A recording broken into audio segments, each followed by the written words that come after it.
Let's begin by introducing the supplied parts and hardware. So we have the skid plate and a large rear bracket. In terms of hardware, we have two M8 by 25mm long hex head bolts plus washers plus nylock nuts, and four M8 by 20mm flathead Allen bolts, two M6 by 25mm hex head bolts plus washers, 10 and 13mm wrench or spanner, 10 and 13mm hex sockets, 5mm Allen socket or Allen key, ratchet, and extensions. Now we can mount the rear bracket. Put the M8 by 25mm long bolt through, washer on the back side, spin on the nylock nut, and leave it loose.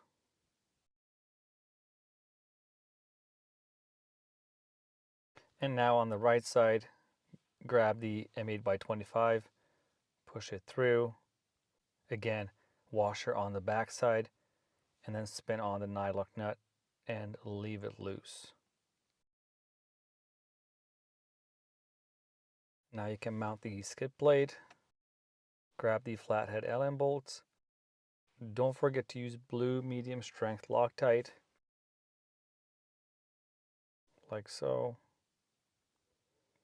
Leave the bolts loose. We only need to turn them 1 or 2 times max. Once that's done, you can begin to gradually tighten all the bolts and nuts.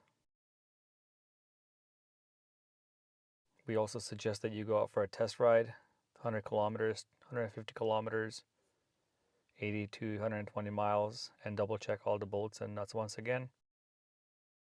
Should you have any questions, feel free to reach out to us, info@outbackmotortek.com, or call toll free 877-931-3636. Thank you for watching.